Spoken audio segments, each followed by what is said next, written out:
কোন কোন সময় দোয়া কবুল হয়? দোয়া কবুলের উত্তম সময় এবং উত্তম জায়গা কোনটি? দোয়া কবুল হয় সেজদায় অবস্থায়। রাসূলুল্লাহ সাল্লাল্লাহু আলাইহি সাল্লাম বলেছেন, আকরাবু মা ইয়াকুনুল আবদু মির রাব্বিহি ওয়া হুয়া সাজিদ ফাকসিরুদ দুআ। সহিহ মুসলিমের হাদিস।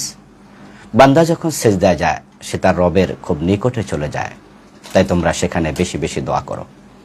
তো সাজদায় গিয়ে মনের আকুতি আল্লাহর সম্মুখে উপস্থাপন করবেন, বেশি বেশি করে দোয়া করবেন। 2 নম্বর, ফরজ নামাজের সালাম ফিরানোর পরে দোয়া কবুল হয়। রাসূলুল্লাহ সাল্লাল্লাহু আলাইহি সাল্লাম বলেছেন, এই জন্য ফরজ নামাজের পরেও নিজের মনের অভিব্যক্তি আল্লাহর কাছে প্রকাশ করবেন। 3 নম্বর, মধ্যরাতে দোয়া কবুল হয়, অর্থাৎ যখন রাতের প্রথম ভাগ চলে যায়, দ্বিতীয় ভাগ আগমন করে, দ্বিতীয় ভাগ থেকে সুবহে সাদেক পর্যন্ত মানুষ দোয়া করলে আল্লাহ তাআলা সে দোয়া কবুল করেন।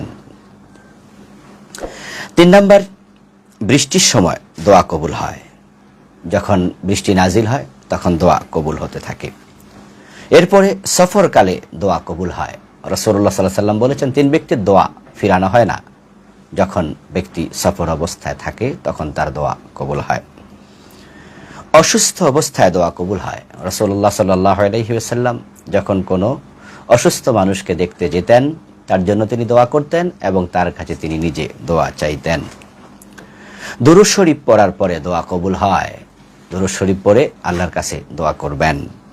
হজ থেকে ফেরার পর নিজের ঘরে প্রবেশের আগে দোয়া কবুল হয়।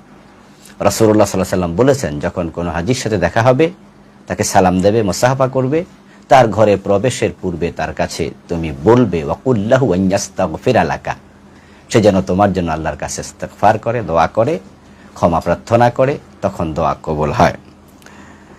আজান ইকামতের মাঝখানে দোয়া কবুল হয়। আজানের পরে ইকামত দেওয়ার আগে এই সময়টুকুতে দোয়া কবুল হয়। রাসূলুল্লাহ সাল্লাল্লাহু আলাইহি সাল্লাম বলেছেন, যখন কোনো ব্যক্তি অন্যের জন্য দোয়া করে তখন তার নিজের দোয়া কবুল হয়।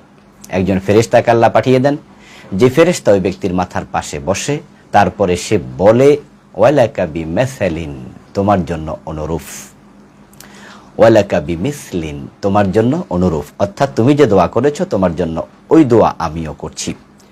ইফতার সামনে নিয়ে ইফতারের পূর্বে দোয়া করলে দোয়া কবুল হয়। আরাফার মাঠে দোয়া কবুল হয়।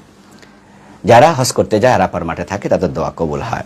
জুমার দিন আসরের পর মাগরিবের পূর্বে একটি সময় আছে যখন দোয়া করলে আল্লাহ ব্যক্তির দোয়া ফিরিয়ে দেন না, তখন দোয়া কবুল হয়।